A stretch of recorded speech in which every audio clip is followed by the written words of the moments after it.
जय हिंद। मेरा नाम है नीरज जाटव और आप सभी लोगों का स्वागत करता हूं आपके इस यूट्यूब चैनल में। और ये जो प्रोग्राम लेकर के आया हूं, आओ इंग्लिश सीखें, इस प्रोग्राम में हम लोग इंग्लिश सीखने के लिए काम कर रहे हैं। और आप लोगों को जाने की कहीं ज़रूरत नहीं है, बस इस चैनल को प्रॉपर वे पे फॉलो करिए, वीडियोस को बार बार देखें, उसको समझने का प्रयास करें और जो भी आपको प्रैक्टिस करने के लिए बोला जाए उस प्रैक्टिस को आप लोग अपने घर पर करिए। बात करते हैं कि आज का टॉपिक क्या है। आज का टॉपिक ये है कि वाक्य या फिर सेंटेंसेस कितने प्रकार के होते हैं। बात करते हैं हम लोग। यहाँ पर देखा जाए तो यहाँ पर सेंटेंस जो है 5 टाइप के होते हैं। सबसे पहले सेंटेंस की बात कर लें तो हम बात करते हैं डिक्लेरेटिव। तो डिक्लेरेटिव यानी कि बातचीत होती है। जैसे कि हम सभी लोग बातचीत करते हैं तो बातचीत के दौरान हम देखते हैं कि हमारे 2 टाइप के व्यूज होते हैं, एक पॉजिटिव दूसरा नेगेटिव। जब हम बात करते हैं पॉजिटिव व्यू की तो हम उसे बोल देते हैं आपका एफर्मेटिव सेंटेंस। और जब भी हम किसी भी नेगेटिव व्यू वाली बात को रखते हैं जिसमें ना का यूज होता है, नहीं का यूज होता है, तो वहां पर बात करते हैं आपके नेगेटिव सेंटेंस की। अगर हम बात करें आपके एफर्मेटिव सेंटेंस की, मतलब कि आपके पॉजिटिव व्यू की, तो इसमें हम सेंटेंस फॉर्म करते समय 2 चीजों का बात बिल्कुल बहुत ध्यान में रखते हैं। पहली बात ये होती है कि इसमें हम हमेशा हमेशा जो है subject, helping verb, main verb और ऑब्जेक्ट के साथ में बातचीत करते हैं। यहाँ पर किसी भी प्रकार के नेगेटिव वर्ड को यहाँ पर सेंटेंस में इंक्लूड नहीं किया जाता है, इसीलिए यहाँ पर ये एफर्मेटिव सेंटेंस कहलाया जाता है। फॉर एग्जाम्पल यहाँ पर देखा जाए तो यहाँ पर एक सेंटेंस है बहुत छोटा सा, राहुल बाजार जा रहा है। यहाँ पर सब्जेक्ट में राहुल है और यहाँ पर जाना जो है मेन वर्ब है और हेल्पिंग वर्ब क्या है, इस सेंटेंस को टाइम के अकॉर्डिंग बताने वाली जो है वो हेल्पिंग वर्ब होती है। और जा कहाँ रहा है, वो बाजार जा रहा है, तो बाजार आपका ऑब्जेक्ट हो गया है। अब यहाँ पर किस तरीके से फॉर्म होगा, Rahul is going to market. बात करें नेक्स्ट सेंटेंस की, तो नेक्स्ट सेंटेंस में आप देख सकते हैं रमेश पत्र लिख चुका है। अब रमेश पत्र लिख चुका है, ये जो सेंटेंस है, इस सेंटेंस को कैसे बनाया जाएगा, Ramesh has written a letter. Ramesh has written a letter यानी कि रमेश पत्र लिख चुका है। यहां पर आप देख सकते हैं इन दोनों सेंटेंसेस में कहीं भी ना या फिर नहीं नेगेटिव वर्ड का यूज नहीं किया गया। अब बात करते हैं हम नेगेटिव की। आपने अभी जो स्ट्रक्चर देखा उस स्ट्रक्चर में सब्जेक्ट और हेल्पिंग वर्ब और इसके साथ में जब नॉट जुड़ जाता है बीचों बीच में, उसके बाद मेन वर्ब को और ऑब्जेक्ट का यूज किया जाता है। यहाँ पर एक बात का विशेष ध्यान रखना है, अगर आप सीधे शब्दों में कहें तो हेल्पिंग वर्ब के जस्ट बाद आपका नॉट का यूज करना है। हेल्पिंग वर्ब के जस्ट बाद में आपको नॉट का यूज करना है। तो फॉर एग्जाम्पल मैं यहाँ पे बहुत सिंपल सा एक सेंटेंस ले रहा हूं, विजय स्कूल नहीं जाता है। विजय स्कूल नहीं जाता है। यहाँ पर सेंटेंस बनेगा Vijay does not go to school. Next जो सेंटेंस है, इस सेंटेंस में बात करते हैं राहुल बाजार नहीं जा रहा है। राहुल बाजार नहीं जा रहा है। तो यहाँ पर देख सकते हैं हमने कहा है हेल्पिंग वर्ब के जस्ट बाद में, और यहाँ पर हेल्पिंग वर्ब आती है आपकी इज। तो इसके बारे में हम देखेंगे, Rahul is not going to market. इस तरीके से अगर देखा जाए तो बहुत ही सिंपल सा एक मैंने आपको फंडा दिया है यहाँ पर कि नेगेटिव सेंटेंस और आपके एफर्मेटिव सेंटेंस दोनों ही पार्ट होते हैं आपके डिक्लेरेटिव सेंटेंस के। नेक्स्ट हम बात करें,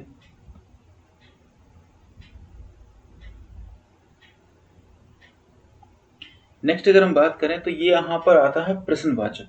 हम लोग सभी लोग मूवीज देखते हैं, कभी कभार क्राइम सीन वाली मूवीज देख लेते हैं और किसी को पुलिस के द्वारा कभी पकड़ लिया जाता है तो उसके बाद वो पुलिस कहती है चलिए आपके साथ इंटेरोगेशन करना है या फिर आपको इंटेरोगेट करना है।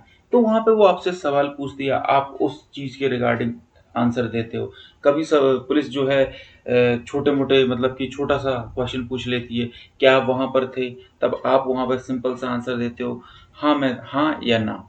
और अगर आप यहाँ पे पूछ लेते हैं कि वहां पर आप क्या कर रहे थे, तो आपको वहां पर पूरी बात बतानी पड़ेगी कि मैं वहां पर सिर्फ देख रहा था, ये यहाँ पर क्या चल रहा है।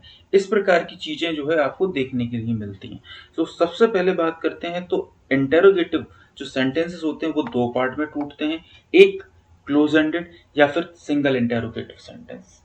ये जो सिंगल इंटेरोगेटिव सेंटेंस या फिर क्लोज एंडेड जो सेंटेंस होता है, इसमें क्या क्या होता क्या है, और दूसरा है आपकी कि open ended system. Open ended और डबल इंटेरोगेटिव सेंटेंस में क्या डिफरेंस है, इन दोनों को पहले समझ लेते हैं। तो पहले बात आती है पहले क्लोज एंड की। तो क्लोज एंड में क्या होता है कि जब भी आपसे जो क्वेश्चन पूछा जाता है, अगर देखा जाए तो उसका आंसर अगर हाँ या ना में दे दें, आप यस या नो में दे दें, तो वो सेंटेंस क्लोज एंडेड होता है। कौन सा होता है? क्लोज एंडेड क्वेश्चन होता है। सपोज दैट मैं आपसे पूछता हूं, क्या आप स्कूल जाते हैं? अगर आप स्कूल जाते होंगे तो उसका आंसर हाँ होगा, और अगर नहीं जाते होंगे तो ना होगा। तो यहाँ पर आंसर आपको यस या नो में देना होता है। और अगर देखा जाए तो आप सीधी भाषा में ये भी कह सकते हैं कि वो सेंटेंसेस, जिन सेंटेंस में हिंदी में क्या से स्टार्टिंग होती है, वो सेंटेंस आपके क्लोज एंडेड या फिर सिंगल इंटेरोगेटिव सेंटेंस कहलाते हैं। यहाँ पर आप हेल्पिंग वर्ब से अपने क्वेश्चन को बोलते हो, या फिर हेल्पिंग वर्ब के जरिए ही अपने सेंटेंस को ये बताने की कोशिश करते हो कि मैं आपसे क्वेश्चन पूछ रहा हूँ। अगर मैं देखूं यहाँ पर फॉर एग्जाम्पल, क्या राहुल बाजार जा रहा है? क्या राहुल बाजार जा रहा है? देख सकते हैं यहाँ पर सेंटेंस आपका क्या से स्टार्ट हो रहा है। और जब भी बात मैंने आपको बताया कि ऊपर क्या है, स्ट्रक्चर दिया हुआ है, यहाँ पर राहुल क्या है, सब्जेक्ट है, लेकिन सब्जेक्ट के बाद जो हेल्पिंग वर्ब लगनी है, वो हेल्पिंग वर्ब आपको स्टार्टिंग में लेके आ जानी है। तो आप यहाँ पे देख सकते हैं, is Rahul going to market? क्या राहुल बाजार जा रहा है, इसका मतलब ये निकलता है। दूसरा सेंटेंस है, क्या रमेश पत्र लिख चुका है? तो यहां पर आप देख सकते हैं, क्या रमेश पत्र लिख चुका है, इस सेंटेंस में भी क्या का यूज हुआ है पहले। तो यहां पर हम सबसे पहले आपका क्या लगाएंगे, हेल्पिंग वर्ब लगाएंगे, और इस सेंटेंस की हेल्पिंग वर्ब होती है has. Has Ramesh written a letter? Has Ramesh written a letter. Next जो है आपका, अब बात करते हैं हम ओपन एंडेड की या फिर डबल इंटेरोगेटिव की। इस सेंटेंस में मोस्टली जब भी कोई व्यक्ति आपसे क्वेश्चन पूछता है, तो उसका आंसर आपको पूरे वाक्य में या पूरे सेंटेंस में देना पड़ता है। इसलिए इसे हम डबल इंटेरोगेटिव या फिर ओपन एंडेड बात या फिर सेंटेंस कहते हैं। तो मैं यहाँ से पूछ लेता हूँ आपसे कि क्या आप स्कूल जाते हैं? तो आप यहाँ पे बोलते हो हाँ मैं जाता हूँ या फिर नहीं मैं जाता हूँ। अगर मैं पूछता हूँ आपसे, आपने बोला नहीं मैं नहीं जाता हूँ, तो फिर मैं आपसे एक अगला प्रश्न होगा कि आप स्कूल क्यों नहीं जाते? तब मैंने आपसे क्वेश्चन वर्ड के सहारे, मतलब कि क्यों जो शब्द है, उस शब्द के सहारे मैंने आपसे क्वेश्चन पूछा कि आप स्कूल क्यों नहीं जाते। तब आप ये कह सकते हैं कि मेरे पास इतने पैसे नहीं कि मैं स्कूल जा सकूं, ठीक है, या फिर मैं फीस भर सकूं। आपके इसके कई सारे रीजन हो सकते हैं, कई सारी बातें हो सकती हैं। तो इसमें जो आपको आंसर देना होता है, वो आप डिटेल में या कंप्लीट सेंटेंस में आंसर देते हैं। इसी चीज को हम लोग यहाँ पर डबल इंटेरोगेटिव बोलते हैं। और यहाँ पर जो आपका हिंदी के सेंटेंस में जो क्वेश्चन वर्ड आ रहा है, उस क्वेश्चन वर्ड को सबसे पहले उठाते हैं।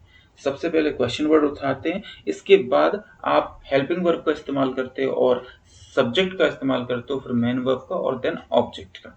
सो फॉर एग्जाम्पल, राहुल बाजार क्यों जा रहा है? और क्यों को हम इंग्लिश में जानते हैं why. Why is Rahul going to market? And second sentence आता है आपका, रमेश पत्र कब रमेश पत्र कब लिख चुका है? इसमें थोड़ा सा करेक्शन करिएगा।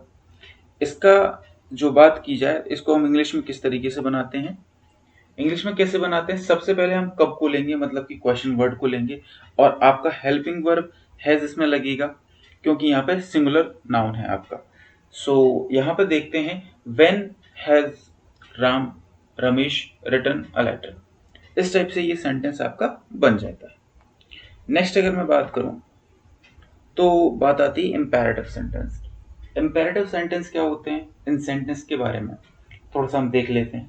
इंपेरेटिव सेंटेंस ये वो सेंटेंस होते हैं जिन सेंटेंस में हम कभी भी किसी भी इंसान से रिक्वेस्ट यानी निवेदन, किसी को आदेश यानी ऑर्डर, और अगर हम बात करें अगर कमांड की, तो कमांड जो है मोस्टली हम लोग आर्मी या फिर किसी भी आर्म फोर्सेस में देने के लिए यूज करते हैं, जैसे कि दाएं मुड़ बाएं चल, इस प्रकार के जो वर्ड होते हैं ये कमांड कहे जाते हैं, जो कि कमांडर के द्वारा दिए जाते हैं।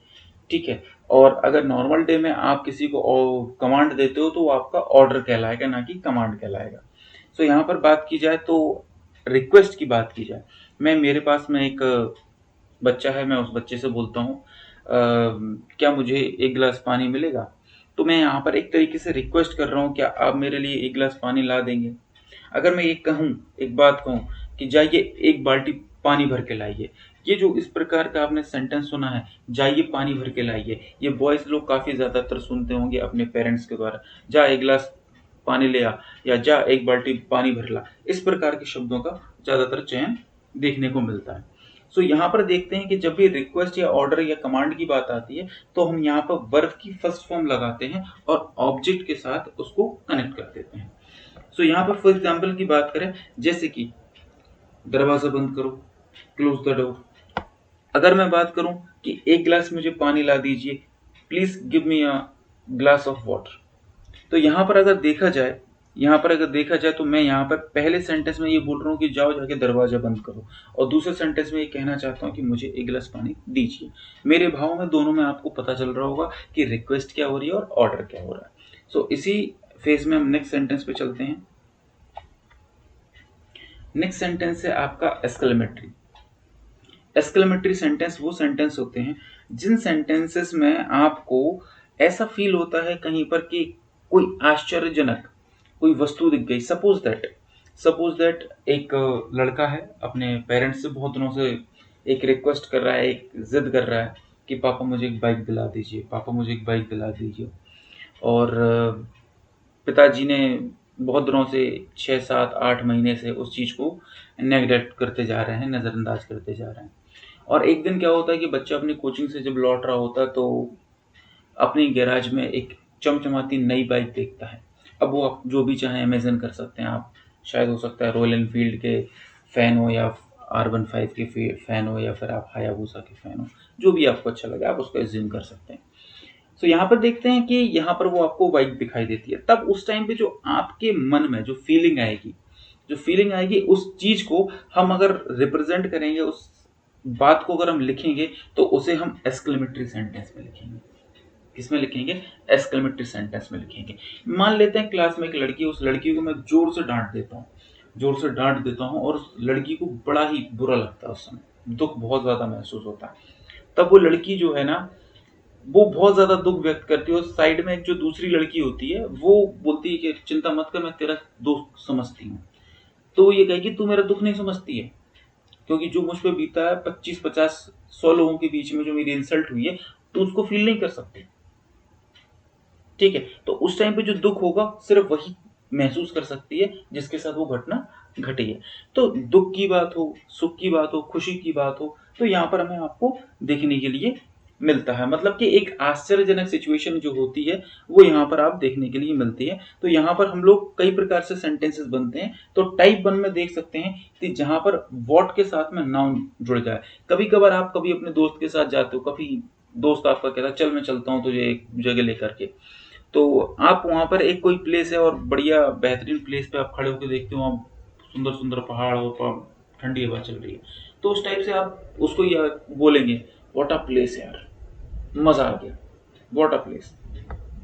बात की जाए सेकंड सेंटेंस के, सेकंड स्ट्रक्चर की, तो यहाँ पर स्ट्रक्चर में देखा जाए तो यहाँ पे कुछ स्पेसिफिक चीज़ों के बारे में बताने की कोशिश की जा रही है। तो यहाँ पर सेंटेंस आपके व्हाट से स्टार्ट होते हैं, लेकिन इसका मतलब क्या नहीं होता है, यहाँ पे क्वेश्चन वर्ड नहीं है व्हाट।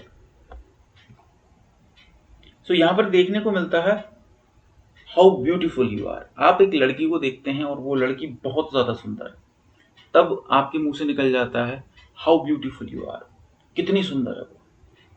इस प्रकार के जब शब्द निकलते हैं तो एडजेक्टिव आप ये जानते हैं कि किसी नाउन की या फिर किसी प्रोनाउन की विशेषता बताता है।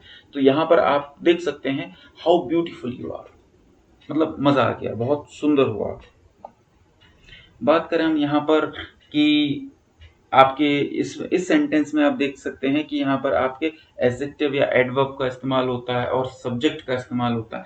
ये जो सारी चीज़ें मैं यहाँ पर वर्डिंग यूज़ कर रहा हूँ, वो सारी के सारे वर्डिंग का मैं इससे पहले वाले लेक्चर में एक बार ऑलरेडी बहुत अच्छे से बता चुका हूँ। सो उस लेक्चर को अगर आपने अभी तक नहीं देखा तो उसको देख लीजिएगा, वो आपको काफ़ी ज़्यादा हेल्प करेगा ये सारी टर्मिनोलॉजी सीखने के लिए और समझने के लिए।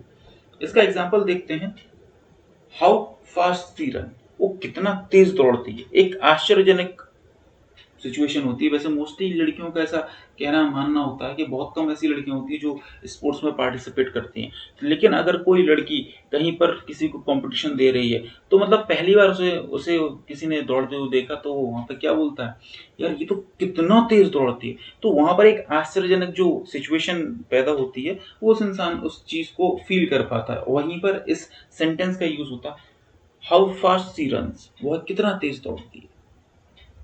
चलिए, तो मैंने अभी बताया आपको कि यहाँ पर आपको देखने के लिए मिलता है सुख, दुख, आश्चर्य, क्रोध, कई सारे जो आपके जो भाव होते हैं, आपके अंदर की भावनाएं होती हैं, वो यहाँ पर आपको प्रकट होती हैं, देखने को मिलती हैं। नेक्स्ट सेंटेंस की अगर हम बात करें तो बात आती है ऑप्टेटिव सेंटेंस। ये सेंटेंस बहुत ही ज़्यादा इंपॉर्टेंट है, बहुत ज़्यादा मज़ेदार भी है सेंटेंस। इस सेंटेंस में कभी कभार इस सेंटेंस में बेसिकली होता क्या है कि हम किसी के लिए प्रार्थना कर लेते हैं, किसी इच्छा या फिर विश की जाहिर कर देते हैं किसी इंसान के लिए। कभी गुस्सा आता तो हम उसे श्राप भी दे देते हैं। अब फॉर एग्जाम्पल एक लड़की है, एक पापा की परी है, वो बहुत नई नई मतलब कि अच्छी चालक नहीं है स्कूटी की, अच्छे से नहीं चलाना जानती है। तो क्या होता है कि वो उसके अपने पापा से बोलती है कि मुझे एक स्कूटी दिला दो। तो भैया पिताजी हैं, अपनी बेटी की बात तो मना करेंगे नहीं। तो पिताजी क्या करते हैं, उनको अपनी बेटी के लिए एक स्कूटी ला करके दे देते हैं। अब वहाँ पर क्या होता है कि जैसे कि कुछ दिनों पहले बारिश का टाइम चल रहा था और बारिश हो रही थी, तो एक दादी जा रही होती हैं मंदिर के लिए दर्शन करने के लिए। तो जैसे ही एक रोड पे पानी भरा रहता है, तो जैसे ही वो दादी जा रही हैं तो उस टाइम पे वो स्कूटी से लड़की निकलती है और उसने वो पानी, गंदा पानी उनके ऊपर उछाल देते हैं। तो अब स्वाभाविक सी बात है कि दादी जी जो है उस लड़की को बहुत अच्छे अच्छे प्रकार के आशीर्वाद देंगे, जिनको हम एक तरीके से श्राप के तौर पर देखा जाता है, समझिएगा। लेकिन अगर उसी जगह पे एक लड़का है, वो लड़का अगर मान लेते हैं कि वो जा रहा है बाइक से, उसकी बाइक काफी पुरानी है बट जा रहा होता है, और वो दादी को देखते हुए कि दादी बड़ी मुश्किल से चल पा रही है, तो दादी से बोलता है, दादी जी कहीं मैं आपको छोड़ दूं। तो दादी उसको पीछे बैठ जाती है और वो वहां पर छोड़ देता है मंदिर के बाहर। तो दादी उसको एक ही दिन में इतने सारे आशीर्वाद दे डालती हैं, इतने सारे आशीर्वाद दे डालती हैं कि एक ही दिन में उसका पूरा का पूरा जीवन धन्य हो जाता है वो आशीर्वाद को पा करके। तो वही चीजें के लिए ये ऑप्टेटिव सेंटेंस में उसके जो सेंटेंसेस हैं वो बनाए जाते हैं। जैसे फॉर एग्जांपल बात की जाए तो प्रेयर के लिए भी हम, जैसे कि किसी इंसान के यहाँ पे कुछ दिक्कत परेशानी हो गई है, ठीक है, और मान लेते हैं कहीं पे कुछ नहीं रहा किसी घर में, परिवार में, तो हम लोग क्या बोलते हैं, मेरा almighty help in this tragedy, मतलब कि इस दुख भरे समय में सर्वशक्तिमान जो शक्ति है वो आपको दुख झेलने का या फिर मदद करे। इस प्रकार के सेंटेंसेस का यहाँ पे मतलब निकलता है। अगर हम बात करें विश की, हम लोग विश कर लेते हैं किसी के लिए, wish you a very successful married life, मतलब एक तरीके से हम इंसान को ये कहना चाह रहे हैं कि आपका जीवन सफल हो। एक तरीके से हम आपके लिए कामना करते हैं, शुभेच्छा करते हैं। अगर हम बात करें यहाँ पे, मैंने भी कर्ज का बताया कि भैया तुम ये हो जाओ, तुम वो हो जाओ, ये सारी प्रकार की बातें यहाँ पर देखने को मिलती हैं। अगर हम बात करें ब्लेसिंग्स की, तो जैसे मान लीजिए कोई बुजुर्ग आदमी है, आप उसके पैर छू लेते हैं, वो काफी पढ़ा लिखा इंसान है, तो वो इंसान मोस्टली इसी प्रकार का आशीर्वाद देता है, may God bless you all, अगर आप कई सारे लोग हैं तो इस प्रकार के जो सेंटेंस है इनका बहुत ज्यादा इंपॉर्टेंट है आपकी लाइफ में, और इन सेंटेंसेस को जानना बहुत जरूरी है। इस वीडियो को आप एक बार फिर से देख सकते हैं और काफी ज्यादा आराम से देखिएगा, और जो भी इसमें लिखा हुआ है वो सारी चीजों को सीखने का प्रयास करिएगा। प्रीवियस जो वीडियोस हैं वो भी अवेलेबल है, उसको भी देख लीजिएगा। अब मैं अगर बात करूं आप लोगों से, एक दो रिक्वेस्ट है वो देख लीजिएगा उनको। पहली बात तो बहुत बहुत धन्यवाद इस वीडियो को देखने के लिए। दूसरी बात यह है कि अगर आप हमारे इस टेलीग्राम चैनल से जुड़ना चाहते हैं, आपको कंटेंट अच्छा लगा है और इसकी पीडीएफ लेना चाहते हैं, तो आप वहां से पीडीएफ डाउनलोड कर सकते हैं। दूसरी बात यह है कि अगर आपको वीडियो अच्छा लगा तो प्लीज़ इसे लाइक करें, और इसे अपने दोस्तों के साथ शेयर करें कि आप भी इंग्लिश सीख रहे हैं तो दूसरे को भी सीखने का मौका मिलना चाहिए और उस तक इस इन्फॉर्मेशन को ज़रूर पहुँचाएँ। और अगर आपको चैनल अच्छा लगा है, कंटेंट अच्छा लगा तो प्लीज़ सब्सक्राइब करना ना भूलें। बहुत-बहुत धन्यवाद आप सभी लोगों का इस वीडियो को देखने के लिए।